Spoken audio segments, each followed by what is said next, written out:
Magandang araw. Ako po si Mark Lester Lirag at ito po ang aking daily devotion. May filter na ba ang bibig mo?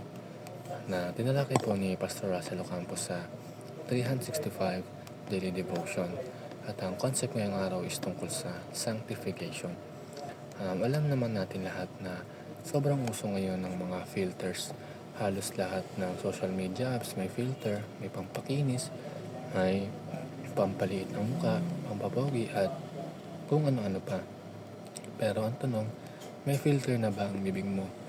Kung sa cellphone nga nagagamit natin ng filter para gumanda ang itsura natin, gaano pa kaya kahalaga na may filter ang ating mga salita, lalo na bilang mga anak ng Diyos.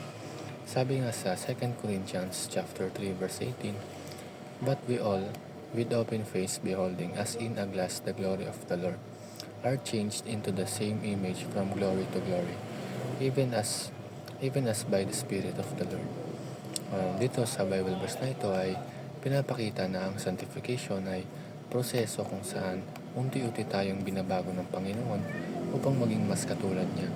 Ibig sabihin, hindi lang ito tungkol sa panlabas na itsura, kundi lalo na sa ating puso, isip at lalo na sa ating pananalita. Ang sanctification is the lifelong work of God and us to help us turn away from sin and become more like Jesus in the way we live. Kaya kung iisipin, iba siya sa justification. Kapag sinabi kasing justification, at that is the moment na tayo ay declared righteous ng Panginoon dahil sa finished work ni Jesus sa cross.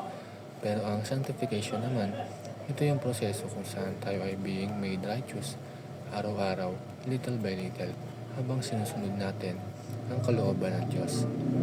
At darating yung final step, ito yung glorification kung saan tayo ay magiging perfect at katulad ni Christ when we meet Him face to face. At ang first teaching ngayong araw is justification. We are declared righteous. Ito yung once and for all na ginawa ni Lord nang tayo ay tinanggap niya. Hindi na mababawi yan. Ang second is sanctification. We are being made righteous. Dito naman pumapasok yung daily walk natin with God. Kung dati mabilis tayong magmura, konting inis lang natin, nagmumura na tayo, magalit o magsalita ng masakit na bagay sa ating kapwa. Unti-unti tayong tinutulungan ng Holy Spirit na magbago at magkaroon ng filter ang ating bibig at puso. At ang last is glorification. We are perfected like Christ. Ito naman yung future promise na isang araw wala nang kasalanan, wala nang struggle, kundi perfect na tayo in the image of Christ. Yun lamang po.